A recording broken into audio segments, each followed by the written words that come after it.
Powered by Righteous Media.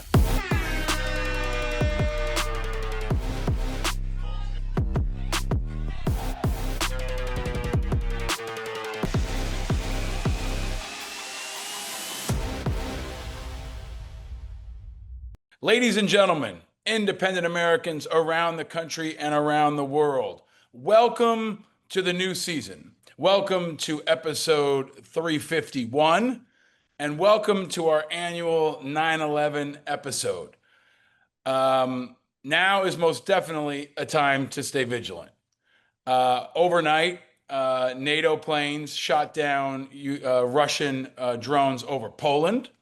In the last week, America did a strike in Venezuelan waters. There are National Guard troops deployed in multiple cities around America, and the country seems more divided than ever. So enter the 24th anniversary of 9/11. I can think of no person to start off our new season and this conversation, an annual conversation, that would be better than our dear friend, a returning champion, the great and powerful Rob Serra is back on Independent Americans. Welcome back, sir. Thank you. Thank you very much. Great to be here. For folks watching, you look younger. You have a great layer with FDNY and hockey shit, and a really cool, like, what do we call that? A hooligan hat? What do you call that kind of hat? I Like think it's more of a newsboy hat than a hooligan hat. Peaky Blinders, maybe? Yeah, a little bit, So, Newsies, little Christian Newsy, Bale. you just got back from Washington, D.C. for your like 25,000th trip. We're going to talk about that.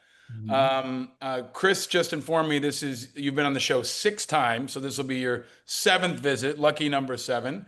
There's a lot going on in the country and the world, but let me start with a question that is maybe most important when I ask you of it. Rob, where are you and how are you? How's your health, man? I'm in my studio here in Westfield, New Jersey, the beautiful Westfield, New Jersey.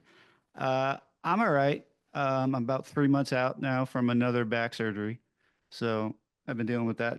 That was pretty much my summer, was laying around healing up. But I'm back at it. So I'm doing all right.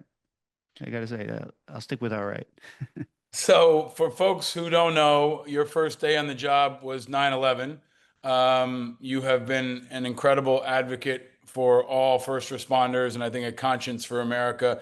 And over the course of these 7 visits, we've kind of paralleled the evolutions in America through multiple administrations, through multiple fights on behalf of the 9/11 community. And I want to get to why you were in Washington, but I want to start with why I ask about your health. I think the New York Post said this week that 50,000 people are now dead from 9/11 related illnesses. Can you talk more about how you feel physically and how you think the community is doing? I want to get to the country and all that, but how are people doing? There's going to be a lot of people who are gone and can't be at the memorials tomorrow, the day this drops. There's going to be a lot of people who are sick and battling. But talk about your health 24 years later and how you think everybody's doing. Um, as I said, I'm all right. I have 5 9/11 illnesses, but I'm managing them. And also dealing with my back issues. So I'm all right. My breathing isn't. I feel like getting slightly worse each year. This summer was particularly difficult, but I can't complain. I'm not battling things that other people are. And to that point, I think we're in the sweet spot of what we told Congress and anybody who would listen 20 years ago was going to happen. 20 to 30 years is when you're going to see all these cancers pop up, and it's happening. You know, pretty faster than we thought, actually. And a lot more aggressively than we thought, but it's happening. I mean, 400 tons of asbestos, man. That alone is enough to take most of us down. But you factor in the 160 somewhat other toxins, the ones that were created, and you know the pulverized dust and concrete and all that stuff. I mean, so that it could be any number of things. So we're right there. Where I think it's 48 thousand plus with a 9/11 cancer at this point. We're well over the number of firefighters that died on 9/11 have now died from a 9/11 illness, and way over members of the NYPD have died from 9/11 illnesses. So, we're right there. This is why we fought so hard 20 years ago when people still seemingly cared and thought about 9/11 as more than just a meme or a punchline in a Netflix routine. So, that it's unfortunately Are we you were all right because you're not dead?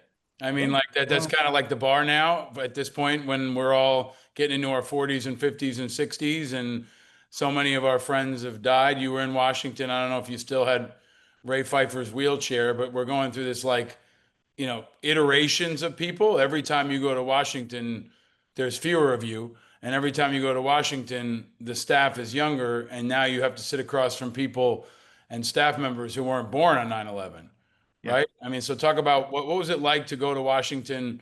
Every 9/11 is different. And I want to dig into that with you because you have such a smart take and so much experience. But what was it like this time going to Washington and how was it different from previous times? Um, Let me just get to your initial question. I would say I'm all right because my kids think I'm all right. Mm, So if they're not seeing it, then I'm good, because there's other people who are, getting carried in and out of bed by their kids. So let's just start with mm, that. Those people have it tough. Um, Washington, man, it is a lot different. Um, yeah, we met with people who weren't born on 9/11 or were 1 or 2 years old. So 9/11 is just a distant, it's I liken it to like when I was a kid, talking to Vietnam vets. It was I could see how it was, how they were dealing with it, but Vietnam was that was a history book for me. So it was it, it's different than I've ever seen Washington. I think this is the fourth administration now that I've been lobbying with or against, and it's almost like we're not really lobbying against anyone or for it. Like everyone seems to support us. Everyone says, yeah, we're on board, but yet nothing gets done. Which I brought up to a staffer who is much younger than me. And I said, I don't, it's just quite frustrating because you keep telling me you're supporting us, but you won't co-sponsor the bill. You won't help us further the bill. I'll get to what the bill is in a second. And her response to me was, well, welcome to politics. And I don't know how old, she was probably 24 years old. And at risk of sounding like an old man, I started working in politics before she was born. I had my first job in politics in 1999 in London. So it's, it's hard to deal with people who don't even understand the way the world used to be, because the world is completely different now. So they don't understand even simple things like live TV. mhm. Like I tried to explain to him, like, no, my wife watched her father die live on TV. Like, there's no grasping that because nothing is watched live anymore. So a little thing like that is just symbolizes the changes that we've gone through. And if you don't, not everyone has lobbied in Washington, but basically you're trying to convince a staffer to convince their boss that something is important.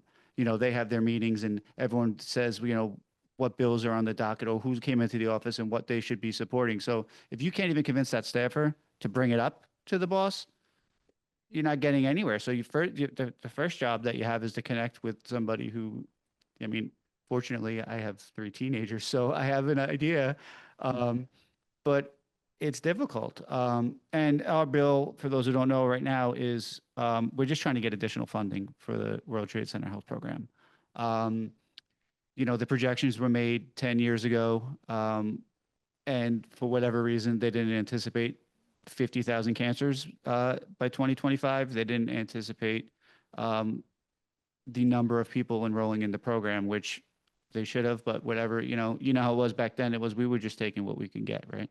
So we're looking for additional funding, and if we don't get that funding, what's going to happen is in 2027, they're going to stop enrolling new people into the program.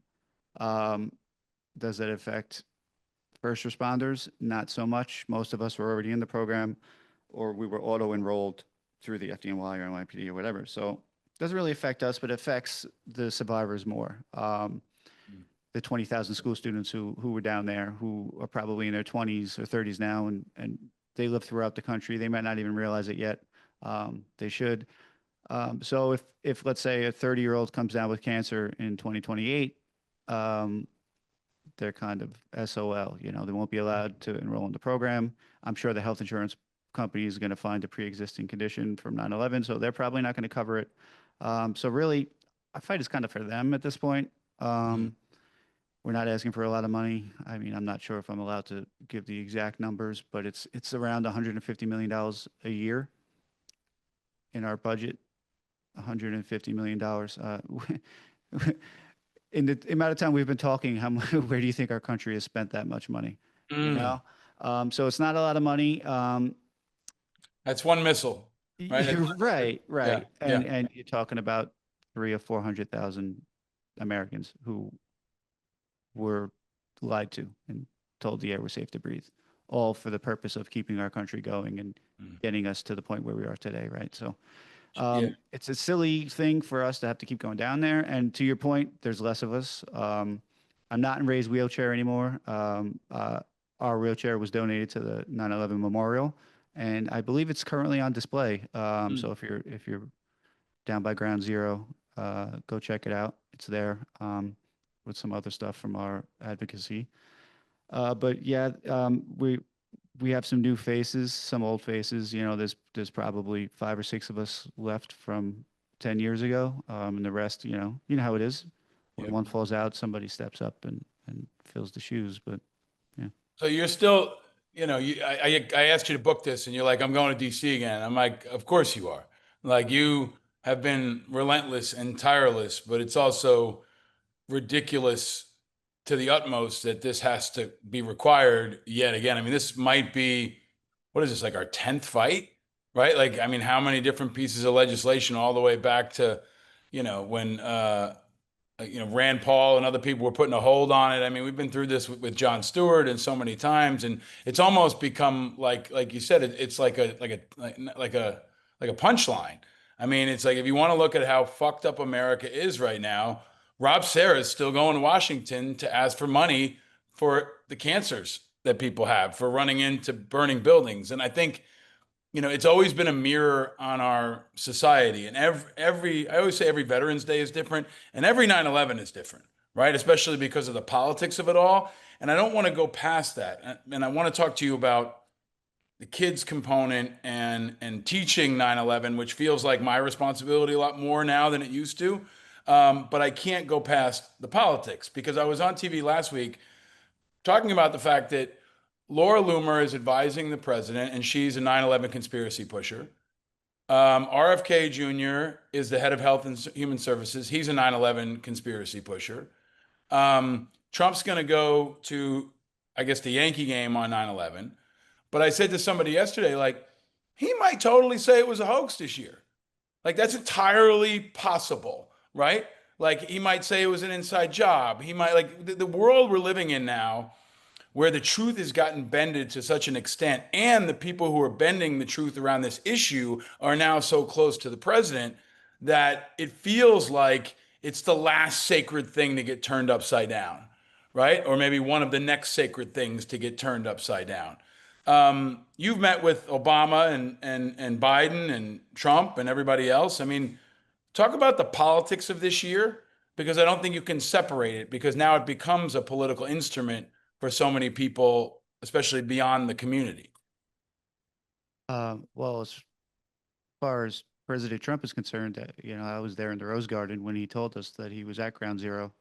Um, so if he's going to go back on the words he said then that wouldn't surprise me. But I've always maintained that I don't care what your theories are. I don't care who did it at this point. That's not my job. That's for other people to figure out. I don't care if it was an inside job. I don't. It really doesn't matter to us. What matters to me is that people are getting sick and dying. I know two things. Well, few more than two things, but I know two things. Those towers were hit by planes. They fell down. Whether you want to believe in tin hat theories or jet fuel can't melt steel or there was explosions, I don't know. I don't care. Those buildings came down. It created a toxic hellhole.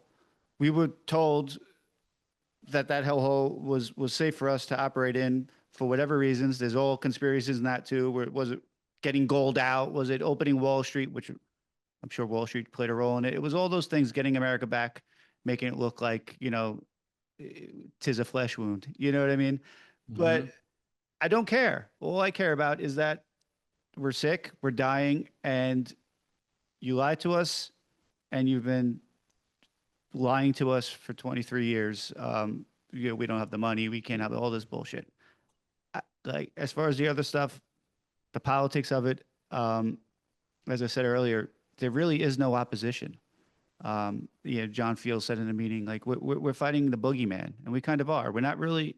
Mm. It makes it different this time because there was always Rand Paul and Mike Lee with their stupid amendments and stupid arguments that were really just, as you know, that was just a dog and pony show to drag it out or get what they wanted.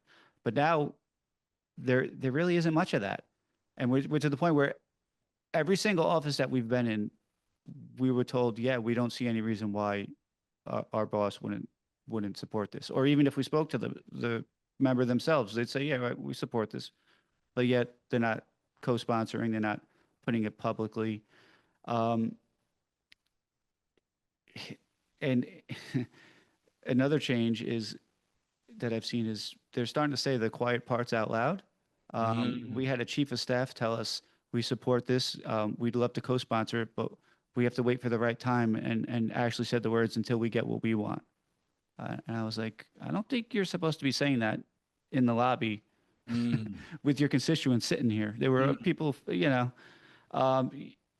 didn't hear that 10 years ago. People weren't saying that kind of stuff. And I think that's because the truth doesn't really matter much anymore. And I think if Trumplandia or whatever you want to call the last 10 years of our country has done anything, it's really just blurred the truth to the point where it doesn't even matter. Mm. Um, I see it with even you have kids, you see it like the kids when they like when I was brought up, it was your word is the most important thing that you have, and your character is based on doing what you say or telling the truth. And if you got caught in a lie, like you were punished, you know? And that now it just seems like lying is how you do business. It's how you live life. It's just nobody cares. Um, they care more about how many likes they can get on social media more than they do Mm. how many people actually like them. You know, Yeah. it's Rob, can we talk about? I think this is really important because I've been saying this. There have been attacks on Venezuelan drug dealers. There's attacks on the constitutions. There's attacks on people's rights. But the most important and consistent attack is on the truth, right. right? Bending the truth, saying what you saw is not really what happened, Mhm. or you didn't see the right thing. Here's the other thing you should see. Here's what happened, right? And that's true on everything from Iran strikes to January 6th, right? I mean, all the way through. And now I think our kids are growing up in a time where they don't know what the truth is or what is a reliable source. And the 9/11 discussion is a really important one. I give our public school teacher a lot of credit. A couple days before school opened, she took all the faculty to the museum. And the museum's been doing more and more outreach to schools and to teachers. And I think the museum has done a brilliant job and is a fantastic teaching tool. But I don't think there is an official curriculum for 9/11 even in New York City. And so until recently in our school, they weren't being taught 9/11, right? My son asked me today, why don't we have 9/11 off? And I said, well, I'm kind of glad you don't, because then you have to be together and think about it and talk about it. And for us, it's really a mind fuck because we're a quarter mile away, right? Like we see the parades coming in, we see the motorcycles, we hear the bagpipes, right? And a lot of these kids have no personal connection to it. Their families don't have personal connections to it. So, there's a real moment where they hear about the buildings that used to be right there, but they only saw them in pictures. And I wonder what you think is the right way to teach 9/11. And I'll share one other bit. So my boy is 10 now and he's really interested, right? And he read the I Was There books, like these kids' books. I was at D-Day, I was at 9/11. And his teacher reached out to me and said, I know you're a first responder. Would you be comfortable coming in and talking to the kids? And I said, I don't think I want to put that on my kid because I don't want him to be the guy, the kid who has the dad who is, the expert on this. And I also thought of you and other people who have been teaching this so much. But then I also went a step further and said, there's a curriculum now. The museum has digital assets to teach this in a way that can probably do an even better job than me. And I give this teacher a lot of credit. My son was still curious, and she gave him the story of the men with the red bandana, right? Which is such an iconic story. But that book is at the museum, and I think the museum is doing a good job of trying to reach out to teachers who show interest. But there's no formal curriculum on 9/11 in this country. So how do you think we should be teaching 9/11 to the kids who weren't born yet? Um, I agree with you. I don't want to see it become a holiday for that purpose. Someone actually asked me the other day, how come it's not a holiday yet? And all I could think of was because Jeff Bezos hasn't thought of what to call it. Because that's what it would become. It would become a sale on Amazon. It would become, discounts. You know what I mean. It would just A be 3-day weekend. commercialized like everything else, Yeah. right? Yeah, like Veterans Day or Labor Day even. Hmm. Um, you know, it, there's people like there were construction workers working by my house on Labor Day, and I was just like, "What? It's Labor Day, like Right. But Right. and I think that's what it would become. So I think having them in school, if it's a weekday, is probably best. If we can come up with a curriculum, I think the museum was probably a good place to start. Um, there are a lot of memoirs and books out there about 9/11. There's a lot to pick from. A lot of FDNY and first responders have written books, like my brother. So there's plenty of them out there. There's plenty of podcasts. There's plenty of interviews. There's plenty of material for teachers to pick from. Um, but I think to your point, it's kind of been muddied so much that I think people are afraid to teach it because they're afraid of all the other discourse that's going to come out, all the conspiracies and all the nonsense. So I think people get afraid of that. But again, I don't really know what the rest of the country does because around here, most of the schools teach it because they have to. Right. Everyone was affected. Every town in New Jersey or Staten Island or the outer boroughs has a memorial for all the people there that were killed. Everyone has a personal connection, so um, they kind of have to teach it. I was happy. I think we were in a Texas office, and there were three young staffers sitting there, and they told us that every 9/11 they have a service. They go out, they raise the flag in the morning. They have a service, and they spend the whole day learning about 9/11.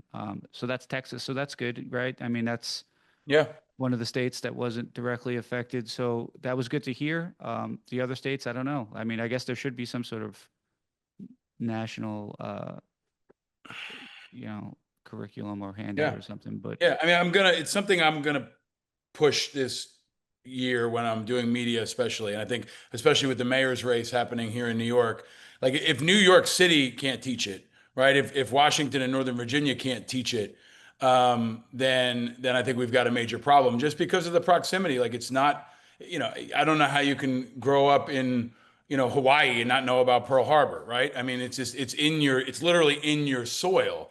And this is happening as they're doing things like digging up parks and doing, threat assessments for health exposures. And I want to make sure we give a shout out to Lila Nordstrom from Sty Health, who's been doing so much great work for the kids. Shout out to your brother, who also gave me this shirt from Ladder 20, I think, way back in the day. yeah. Um, and so many others that are like living teachers. But I want to ask you something else, Rob. I think it's getting harder for me to process and to kind of deal with as I get older because I think I feel more isolated in my experience because so many people have died and older folks who were impacted by it have died.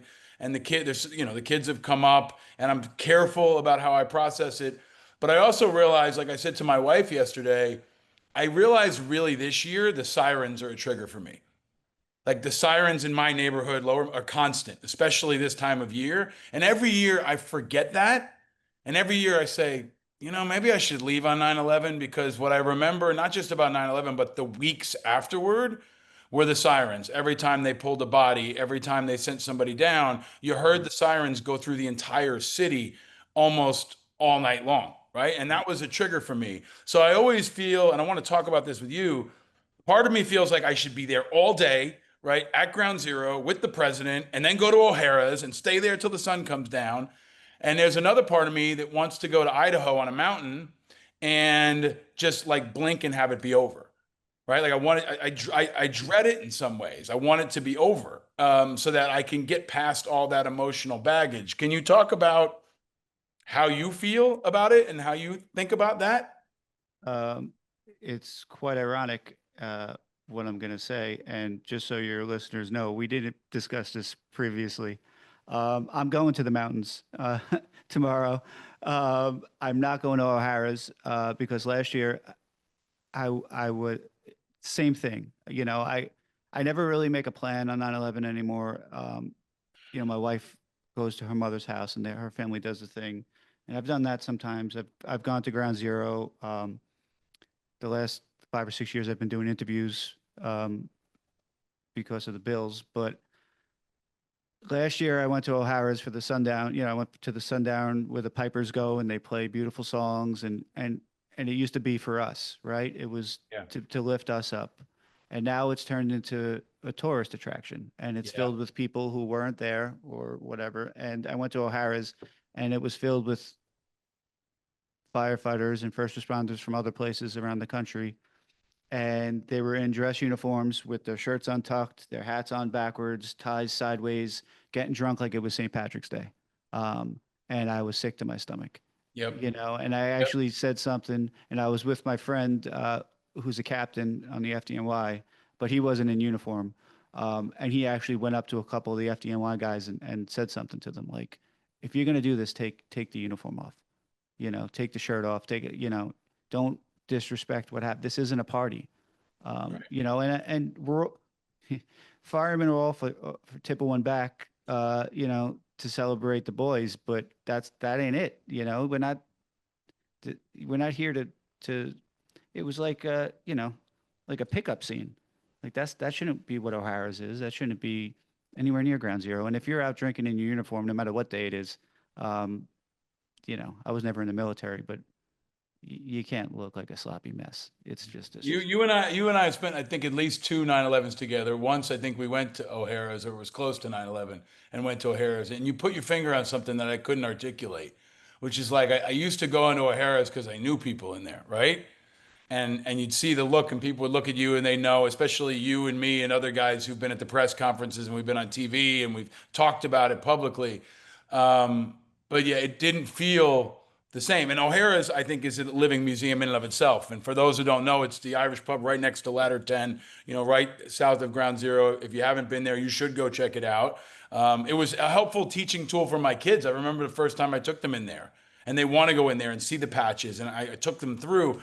But I realized, like, when I was teaching it, there was a good percentage of people in there who weren't really processing it and were just kind of watching the Yankee game, right. right? But I think I think we're all struggling with how to be the carriers of the flame, right? In this time, when it feels like folks are tuning out. I mean, they're probably not going to broadcast it on TV all day tomorrow like they used to.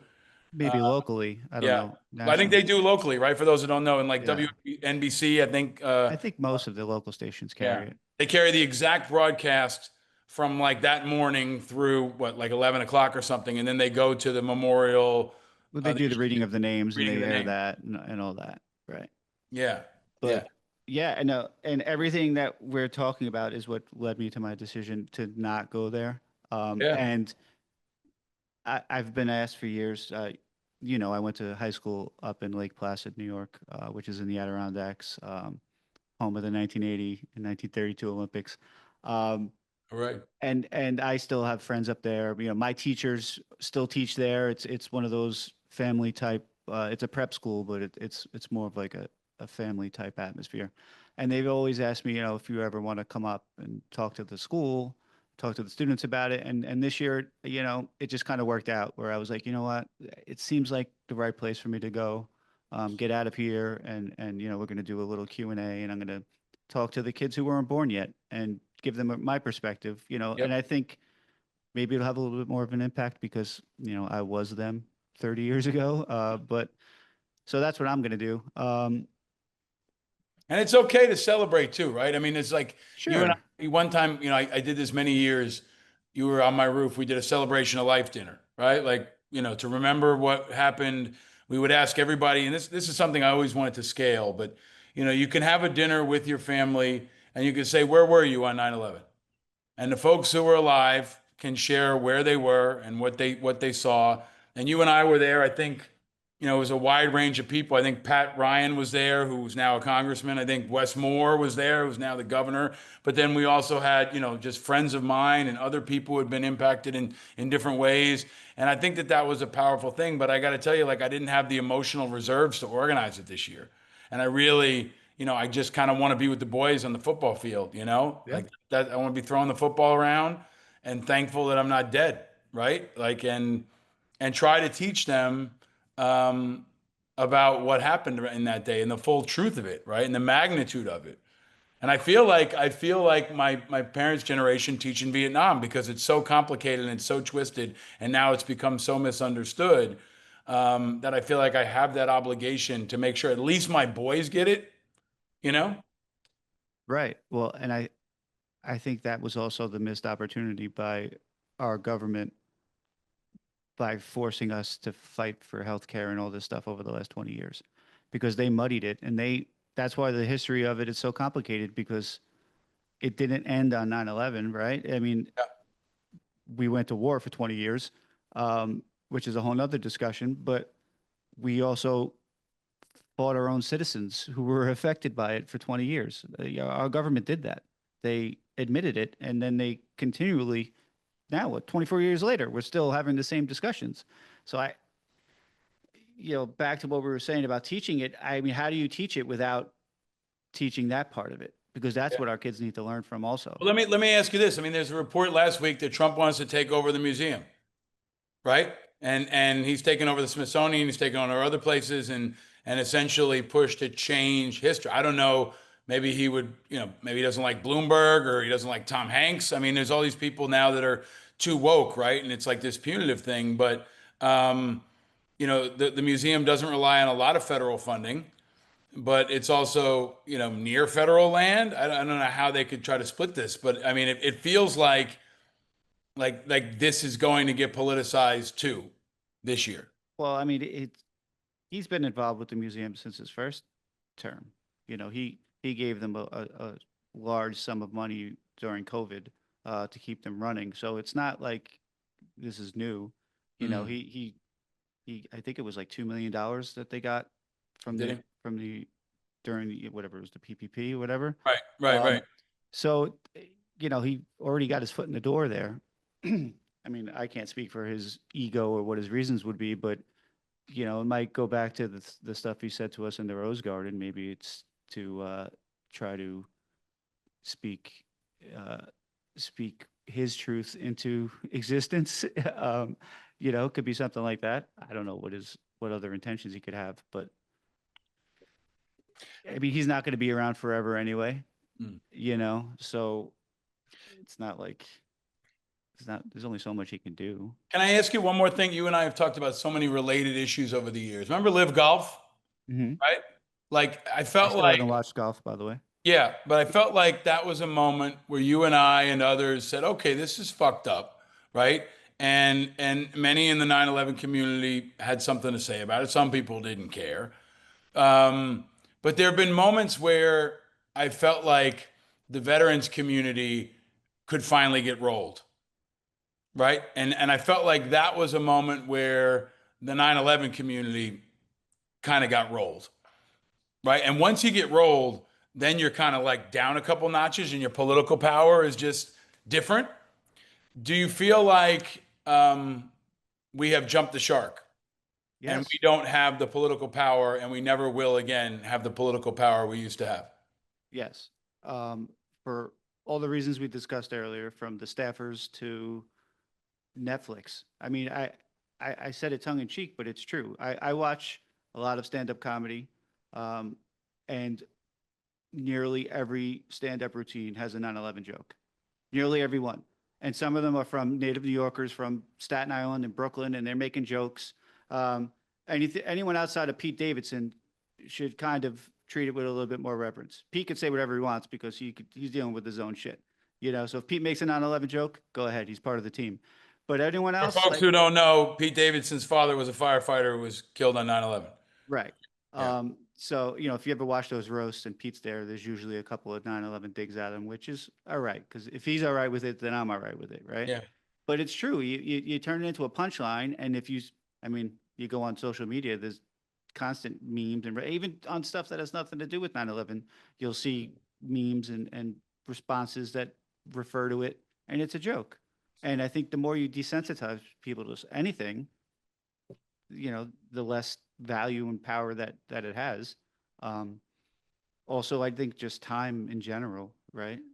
You know, the further you get away from something, the less it means to the people that it didn't affect. So Mm. I don't And that, know. there are some traditions that have lived on and I think are important in kind of grounding people.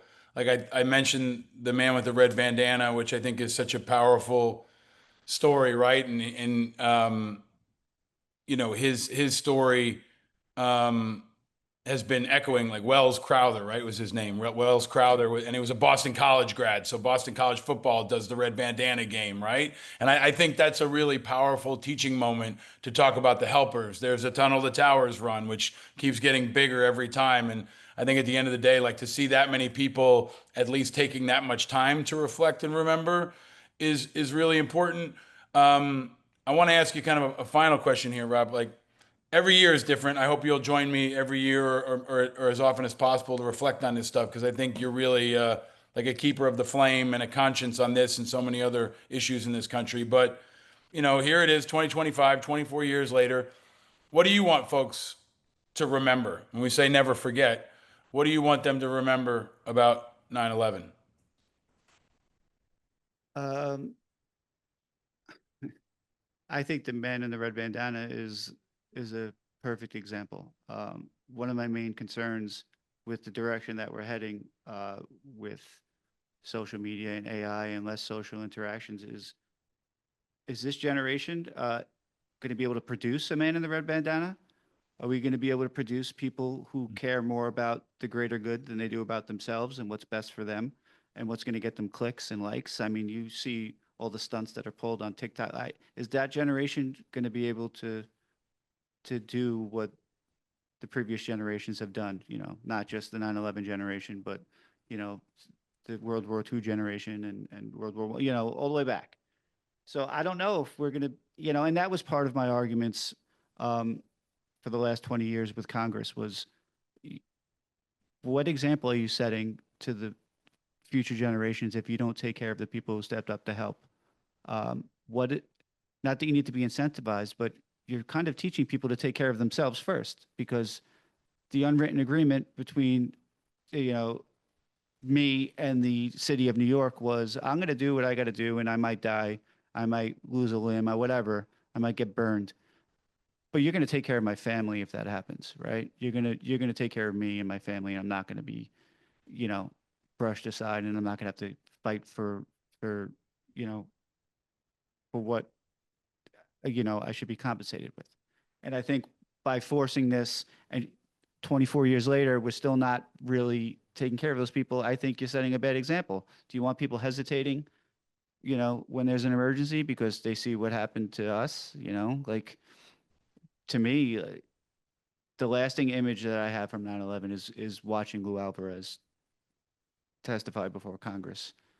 It, weeks before his death. If you saw Lou before that, he was a giant. He was bigger than you. Muscles, big, strong, and he looked he was 120 pounds and dying. To me, that's unacceptable that that's how he was treated, and that's how the Vietnam veterans were treated, and all the way back, you know. So when I think about 9/11, that's what I think about. I think about what that means for the future generations and how they'd be able to handle such an attack, you know, because we're going to get attacked again. I mean, it's only, you know, I wouldn't say a matter of time, but you know, it's just the way the world works. You know, we've been at war since humans, you know, started walking. So,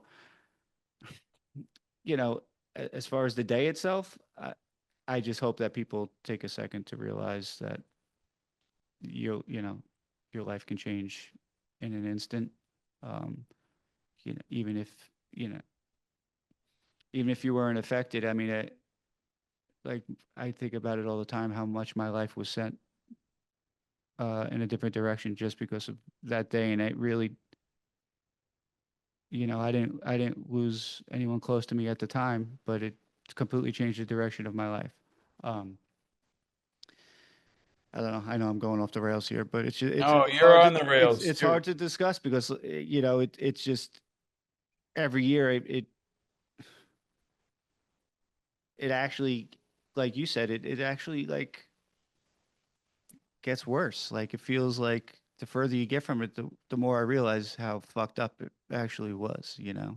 Mm, Especially as my kids get older and I picture my kids yeah. going through it, you know. So Yeah.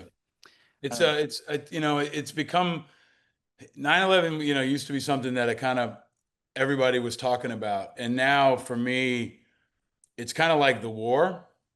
It's like I only want to talk about it when I want to talk about it. And in the places I don't want to wear a big hat that says war veteran. I don't want to wear a big hat that says like 9/11 first responder because sometimes I don't want to fucking talk about it. And sometimes I'm not ready for it, right? But I also know that I have a responsibility and I have to teach the next generation. And, you know, I think about Lou Alvarez too, and I think about so many others, but I also think about the people that were forged in fire and have inspired us like you and like Lila and like so many others and like Ray, right? And you came out of that. And I think that that is an inspiration. And I'm honored to know you. And I hope that people will see that, you know, you still represent the spirit and determination and grit of this country because you're still fucking fighting. And you're going to be fighting till your dying day.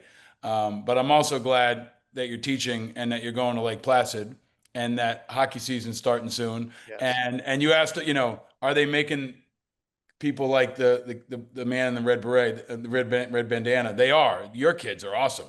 Your kids are fucking. I watch them. I see you, and I'm so happy for you and your family. And I can't wait to see what your kids are gonna do, man. Because just like you, they've been forged in this fire, and we're counting on them. They got to save the world now. No pressure, right?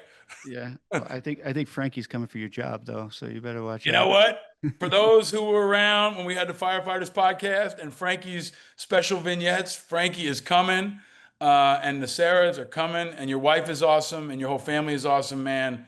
And I just thank you for all your leadership. You know, Paul Buca told me about Medal of Honor recipients. Every time they tell their story, it hurts.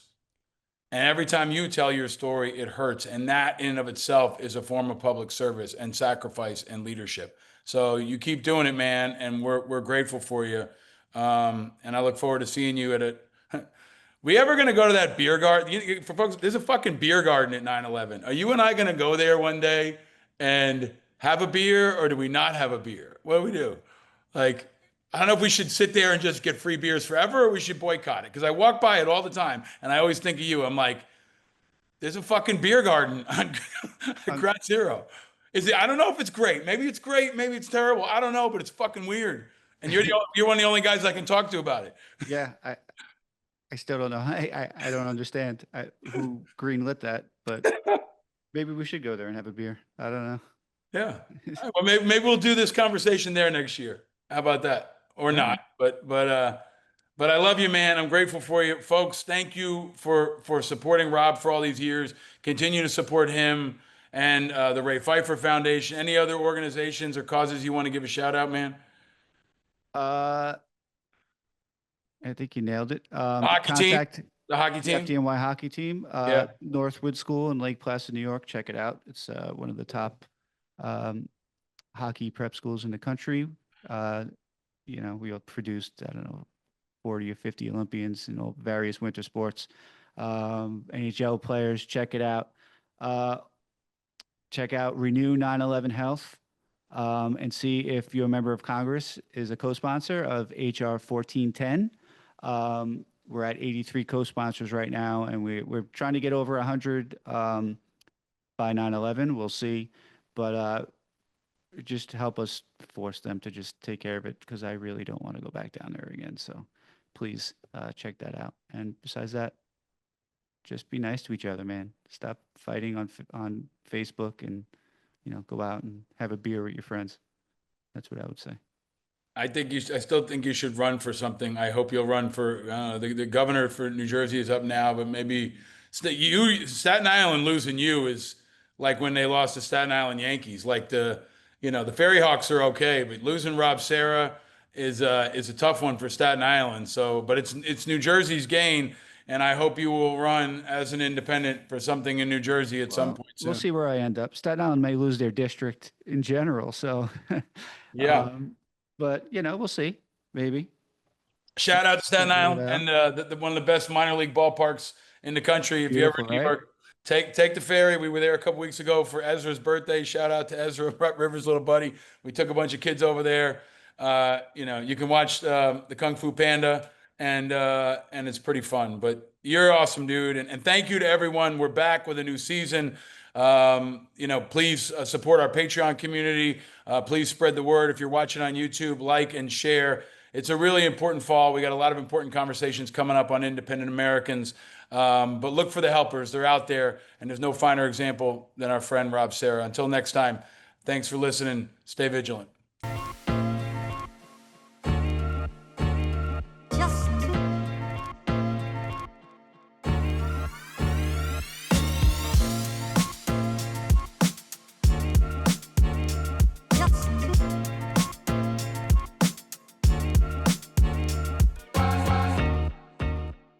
Powered by Righteous Media.